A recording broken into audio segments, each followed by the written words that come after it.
Hello everyone, ఇది last వ్లాగ్కి continuation అనుకోండి. టెంపుల్కి బయలుదేరుతున్నాం అని చెప్పాం కదా, అంతే.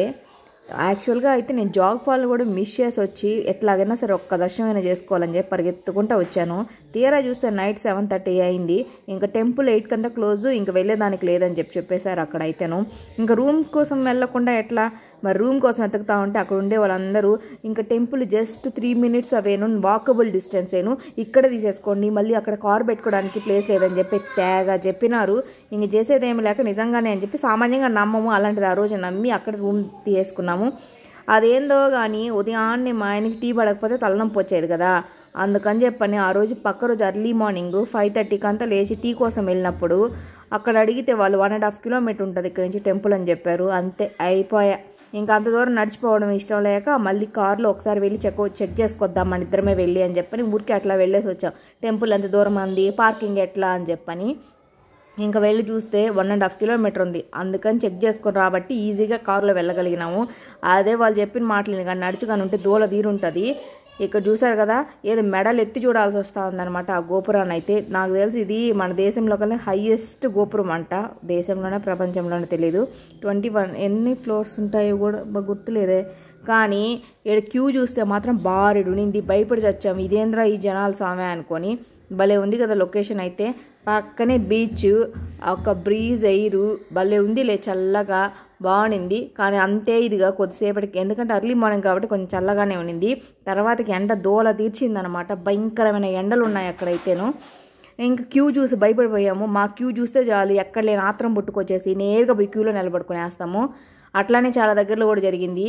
ఏడ కూడా క్యూ ఉండదు కదా అబ్బాయి ఎట్టా అనుకున్నాం. తీరా చూస్తే ఆ క్యూ గోపురంకి లిఫ్ట్ అనమాట, దానికి మనీ తీసుకొని లిఫ్ట్ కోసం ఉన్నారు. తీరా ఇక్కడ దర్శనాల కోసం చూస్తే మాత్రం అంత జనాలు లేరనమాట. అప్పుడు అనిపించింది దేవుడు భక్తి కన్నా వీటి కోసం ఎక్కువ చూడడానికి వచ్చినారని చెప్పని. సగం మంది బీచ్లోను, సగం మంది ఆ క్యూ దగ్గరే ఉన్నారు, కానీ దర్శనానికి మాత్రం అంత పెద్ద లేరు. ఇంకోటి ఏంటంటే ఇక్కడ దర్శనానికి పోయినప్పుడు ఆ టెంపుల్ లోపల ఉండే దేవుడు నీకేం కనిపించాడు అనమాట, ఓన్లీ పానపట్టం లాంటిది మాత్రమే కనిపిస్తుంది. యాక్చువల్గా ఆ లింగం అనేది లోపల ఉంటుంది అనమాట. గాన్గపూర్లో కూడా అట్లానే ఉంటుంది, కానీ గోకర్ణలో కూడా అట్లానే ఉంటుంది. కానీ గోకర్ణలో మనమే వెళ్ళొచ్చు, దగ్గరగా వెళ్ళి చెయ్యి పట్టి నువ్వు అభిషేకం చేయొచ్చు, చూడొచ్చు, అన్నీ చేయొచ్చు. కానీ ఇక్కడ తెలీదు అసలు, మీ ఎవరికి అర్థం కాదు. ఆ యొక్క ఫోటో మాత్రం బయట పక్కన సైడ్ పక్కన చిన్నది పెట్టుంటారు, అది బాగా అబ్జర్వ్ చేస్తే కానీ ఎవరికి తెలియదు అనమాట. చాలామంది గుడ్డోటంగా వచ్చేదో దర్శనం చేసుకొని పోతా ఉన్నారు. ఇంకా బయటకు వచ్చి ఇంకా పైకి మెయిన్ ఉంది కదా, మెయిన్ కాదు అదే ఈ విగ్రహం దగ్గరికి వెళ్దామని చెప్పి ఈ స్టాచ్యూ దగ్గరికి పోతా ఉన్నాము. యాడ పట్టిన ఊసున్నారనమాట, ఫుల్ రష్, ఎక్కడ పట్టిన ఊసున్నారు, చూసుకొని పోతా ఉండాలా. ఇంకా కారు కూడా పైకే వెళ్ళొచ్చు అంతవరకు అని చెప్పారు. అంతవరకు ఆగి ఇంకొంచెం స్టెప్స్ ఉన్నాయన్నమాట, అంత దూరం స్టెప్స్లో వెళ్ళాల్సి వచ్చింది. కానీ లొకేషన్ మాత్రం చాలా బాగుంది. అంటే తక్కువ ఖర్చుతోటి ఒక బీచ్ ఎక్స్పీరియన్స్ కావాలి, ఒక టెంపుల్ ఎక్స్పీరియన్స్ కావాలి, అన్నీ చూసుకోవాలంటే నేరుగా ఉడిపికి రండి. ఉడిపి నుంచి అన్ని దగ్గరే, జస్ట్ 1 kilometer 1.5 kilometer అన్ని డిస్టెన్స్. శృంగేరి కానీ, గోకర్ణ కానీ, మురుదేశ్వర్ కానీ, అదే ధర్మస్థల, ఇంకా కుక్కే, ఇవన్నీ దగ్గర అనమాట, చాలా దగ్గరగా ఉంటుంది. బెంగళూరు నుంచి అయితే మాత్రం ఉడిపికి, బెంగళూరుకి అయితే ఉడిపి మ్యాంగ్లూర్ అంతా ఒకటే. ఆడికి మాత్రం బుల్లెట్ ట్రైన్ అవైలబుల్లో ఉంది, వందే భారత్ ట్రైన్ అవైలబుల్లో ఉంది, హ్యాపీగా వెళ్ళొచ్చు, తక్కువగానే జర్నీ ఉంటుంది. ఎటు చూసారా మేడం ఎట్ట డ్యాన్స్ చేస్తూ ఉండదో, ఇదేంటి భూ కైలాష్ గుహలు అంటేడా. ఆడ కోసం టికెట్ల కోసం ఆగితే ఒక ఆయన టికెట్ల కోసం నిలబడుకున్నాడు, పోయి ఆయన కాలే పట్టేసుకునింది. లోపల ఇట్లా ఉంటుంది అంతా, దీనికోసం 20 రూపాయలు. వీళ్ళే కొంచెం చెక్కున్నారు, ఎక్కువ లేరులేండి. కన్నడలో వచ్చి స్టోరీ అంతా వినబడతా ఉండదు. ఆల్రెడీ మనకి స్టోరీ తెలుసు కదా, ఆత్మకథ, ఆయన ఆత్మలింగం గురించి సేమ్ అదే స్టోరీ. కానీ ఇదే స్టోరీని గోకర్ణలో కూడా చెప్తారు, మరి ఎంత మాత్రం నిజమో తెలీదు. అందుకని ఆయన లింగం పెట్టినప్పుడు, లింగం లాగుతూ ఉండేటప్పుడు అది చెవు ఆకారంలోకి అవుతుంది. అందుకే దాన్ని గోకర్ణని, గోవు యొక్క కర్ణము చెవు రూపంలో ఉంటుంది కాబట్టి అది గోకర్ణ అని పేరు వచ్చిందంటారు. మరి అదే స్టోరీ ఇక్కడ కూడా ఉంది, మురుదేశ్వర్లో కూడా. మరి ఏది అందరికి నిజమైతే తెలీదు. ఒక పక్క వాళ్ళందరూ లాస్ట్లో వస్తుంటే మనకి స్టోరీ తెలిసిందే కదా అని మన టక్క వీడియో తీసుకుని ముందు వచ్చేసాను. వాళ్ళు మాత్రం వెనకాల నిదానంగా ఒక్కొక్కటి ఎక్స్ప్లెయిన్ చేసుకుంటూ వస్తూ ఉన్నారు. అంటే ఇది ఒక ఎక్స్పీరియన్స్ అనమాట. నాకు అంత ఇంట్రెస్ట్ ఉండదు ఇట్లా లోపలికి వెళ్ళి ఇట్లాంటి డిఫరెంట్గా చూడాలా అని చెప్పని. ఏదో దర్శనం చేసుకున్నామా, పక్కన ఉండే ప్లేసులు చూసుకున్నామని. ఇవంతా ఎందుకు తెలియదు, అంత ఇంట్రెస్ట్ అయితే నాకు అంత అనిపించదు. మీకు చూపించారు కాబట్టి మా అమ్మ వాళ్ళు ఫోర్స్ చేశారు, రా వీడియో తీసుకుందాం అని చెప్పని. అందుకోసమే వస్తున్నాను. యాక్చువల్గా తీయలేదు ఫస్ట్ అయితేను, కొంచెమైనా ఉందా తీయి, మీ వాళ్ళకి చూపించు, వ్యూవర్స్ చూస్తారు కదా వాళ్ళకి నచ్చుతుందేమో అని చెప్పి ఫోర్స్ చేశారు. ఇదేనమాట లాస్ట్, ఇట్లా ఉంటుంది లింగము చూసినట్లయితే. ఇంకా దాని పక్కనే వచ్చి అదేంటి శనీశ్వర స్వామి దేవస్థానం ఉంది. కానీ ఇక్కడ మాత్రం స్మెల్ అద్భుతంగా ఉందండి. వాళ్ళు అభిషేకం చేస్తా అన్నారు. అబ్బా ఆ స్మెల్కి అక్కడే ఉండాలనిపించింది. ఇక్కడ ప్రతి ఒక్క టెంపుల్ కూడా లోపల ఉండే చిన్న చిన్న టెంపుల్ కూడా చాలా నీట్గా ఉన్నాయి. మేబీ మేము అర్లీగా వెళ్ళిన దాని క్లీన్ చేసిన దానివల్లన ఏమో. డ్యాన్స్ చూసారా, ఊగిపోతా ఉంది. ఇదిగో అదిగో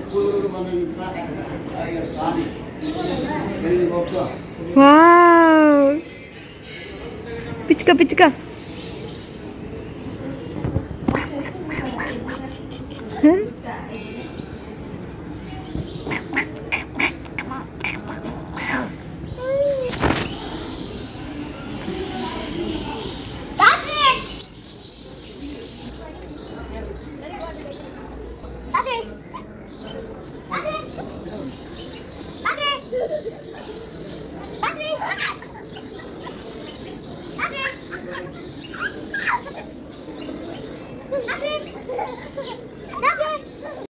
అక్కడ ఉండే పిచ్చుకను చూసి ఇది ఇమిటేట్ చేస్తుంది చూడండి, ఎంత బాగా చేస్తూ ఉండదో.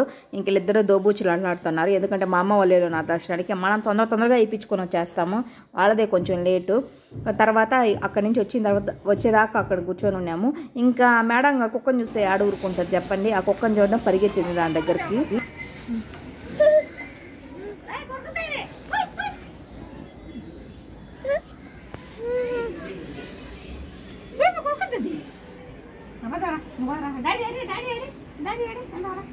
అది కొరకద్దా లేదా అన్నది సెకండ్ మ్యాటర్. ముందు పొయ్యి దాన్ని తాకాలా, దాన్ని పట్టుకోవాలా.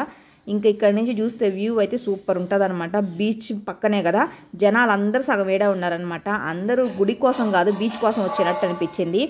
ఇంకా అది పోతే ఏంటంటే నాకు ఇక్కడ ఒకటి నచ్చలేదు, నాన్ వెజ్ అంటే ఫిష్ కానీ ఇట్లాంటివి ఏమైనా సరే నాన్ వెజ్ ఐటమ్స్ అన్నీ గుడి ఆవరణలోనే ఉన్నాయి. జస్ట్ గుడి బయటకు రావడం అన్నీ అక్కడే ఉన్నాయి. కొంచెం దూరంలో పెట్టుంటే బాగుండేమో అనిపించింది. ఎంతైనా బీచ్ ఉంది ఓకే, బట్ కొంచెం దూరంలో అయినా ఉంటే బాగుండు కదా అనిపించింది. అదొక్కటి నచ్చలేదు. ఇక్కడైతే ఫొటోస్కి తెగ పోజులు ఇస్తూ ఉన్నారనమాట. కానీ దాత్రికి మాత్రం ఎందుకో తెలియదు ఈ వాటర్ అంతగా నచ్చలేదు. ఆ వాటర్ లేని దగ్గర వరకే కొంచెం నిలబడి అట్లా ఎంజాయ్ చేసింది, కానీ లోపలికి వాటర్లోకి మాత్రం అస్సలు రాలేదు, అస్సలు తనకి నచ్చలేదు అనమాట. చూసారు కదా బ్యాక్గ్రౌండ్ వ్యూ అయితే ఎంత బాగుందో, ఆ రెండు గోపురాల మధ్య శివయ్య చాలా బాగున్నాడు అనిపించింది. ఇక్కడ వెళ్తే ఇంకా దాత్రిని పట్టుకుని చెప్తున్నాడు ఆపిల్ ఉంటుందా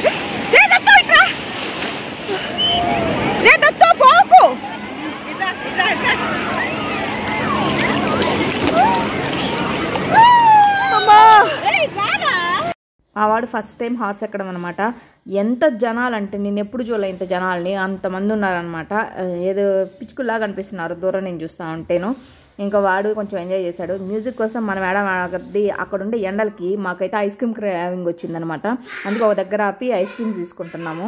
అది ఎవరికి ఏ ఫ్లేవర్ కావాలంటే నాకు డిఫరెంట్గా ఉండేది అడిగాను అనమాట. అందుకే దాత్రికి చూపించకుండా పోవాలి కదా, ఇది ఎక్కడ చూసేద్దాని ఒక భయం. మా వాడైతే నా పైన పడుకుని నిద్రపోతున్నాడు. అందుకోసం అని చెప్పని ఇది కరెక్ట్ టైం అని చెప్పని ఆగాము. దీన్ని నిద్రపించడానికి ట్రై చేసాం కానీ నిద్రపోలేదనమాట. తెగ మ్యూజిక్ తెగ ఊగిపోతుండే.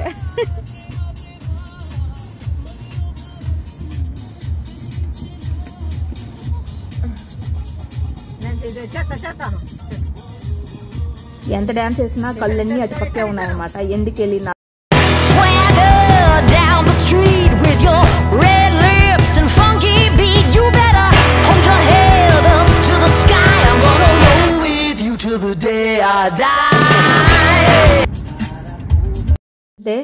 అక్కడ అన్నా చెల్లెలు మాత్రం బయట తినేసి ఇంకా బుడ్డదాన్ని ఒకరు ఎత్తుకుంటే ఇంక లోపల మేము తిన్నామన్నమాట. అట్లాగా పిల్లలు ఇద్దరికీ తెలియకుండా ఐస్ క్రీమ్ ఫినిష్ చేసాం. అంటే అర్థం చేసుకోండి ఎంత వేడిగా ఉందంటే అక్కడ అంత వేడిగా ఉంది.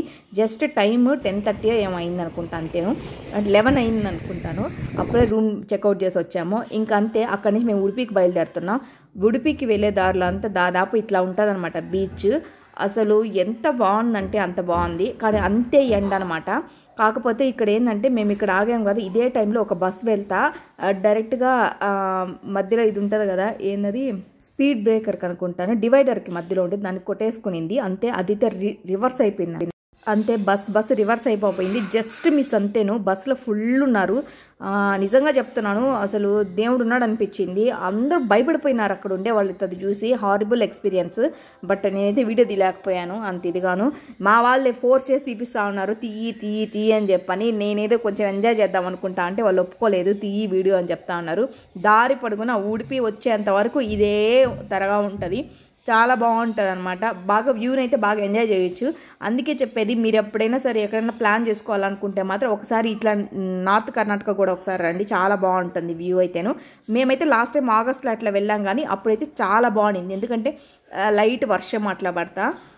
ఆగస్ట్ ఆ టైంలో వ్యూ అయితే చాలా బాగుంటుంది. ఇంకా ఉడిపికి అయితే వచ్చేసాం, నియర్ టు టెంపులే పార్క్ చేసుకున్నాము. ఇంకా ఫ్రూట్స్ కావాలని చెప్పని దాతరికి ఏదో ఒక ఫుడ్ పెట్టాలి కదా, బనానా ఏదో ఒకటి అనే ఉద్దేశంతో ముందు ఫ్రూట్స్ తీసేసుకున్నాము. అట్లని అక్కడ నిదానంగా కొంచెం చిన్న టెంపుల్స్ ఉంటాయి, ఫస్ట్ అసలు మెయిన్ అవి దర్శించుకొని అసలు పెద్ద టెంపుల్కి వెళ్ళాలా. సో మిగతావి ఫస్ట్ చిన్నవి, అసలుకి అక్కడ ఎట్లాగా కృష్ణుడు అక్కడికి వచ్చాడు, ఎవరు స్థాపించారు, వీళ్ళు ఉంటాయన్నమాట. కొంచెం వీళ్ళ టెంపుల్స్ కూడా చాలా డిఫరెంట్గా ఉంటాయి, కేరళ స్టైల్లో ఉంటాయి. ఇల్లులు కూడా అంతేను, కొంచెం అట్లానే ఉంటాయి అన్నమాట. ఇంకా అక్కడికి వెళ్ళి ముందు అవన్నీ దర్శించుకొని ఆ తర్వాత మెయిన్ దానికి వచ్చాము. మెయిన్ దానికి వస్తే ఫుల్ జనాలు ఉన్నారనమాట. కాకపోతే ఇంకా మేము 200 రూపీస్ దానికి వెళ్ళాము, వెంటనే ఒక హాఫ్ అన్ అవర్లో దర్శనం అయిపోయింది.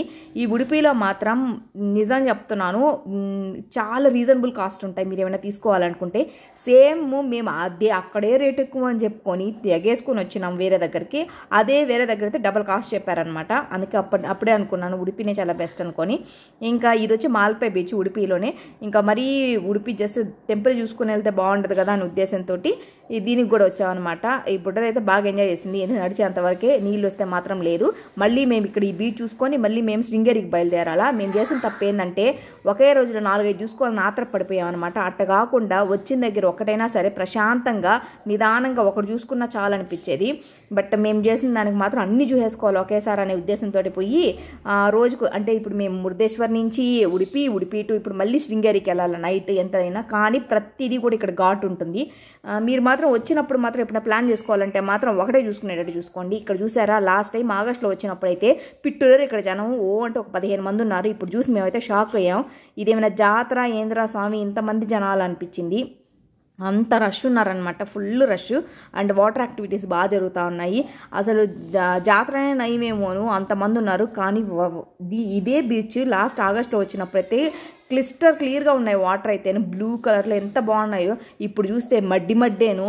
ఇంకా ఏం చేయలేక జస్ట్ మేము దిగలేదు, ఊరికే ఫుల్గా తడవకుండా కాలు వరకే తెచ్చాము. కానీ నేను ఇక్కడ చేసింది ఏంటంటే నా బట్టలు స్పేర్గా ఉండేటి ఒక్క జత తెచ్చుకున్నాను, నేను ఎక్కువ మునగను కదా అని చెప్పని. కానీ మా హస్బెండ్కి కానీ దత్తుకు కానీ వాటర్ అంటే పిచ్చి అనమాట, చాలా ఇష్టము, ఎంతసేపు అయినా ఉంటారు. నాకు మా అమ్మకి భలే భయము, మేము ఎంజాయ్ చేయము వాళ్ళని ఎంజాయ్ చేయలేము. సన్సెట్ టైం అనమాట, అందుకే చాలా బాగుంది వ్యూ. అసలు ఎంత జనాలంటే అంత జనాలు, ఇంతమంది నేను అసలు చూడలేదు. అప్పుడు డిసైడ్ అయ్యాను ఇట్లాంటి బీచ్కి ఇట్లాగైతే ప్లజెంట్గా ఉండే టైంలో రావాలి, కానీ ఇంత రష్గా ఉండే మాత్రం కష్టం అనిపించింది. ఒక పక్క స్నానాలు చేస్తా, ఒక పక్క ఊస్తా, ఎందుకులేండి ఒరే నాయన.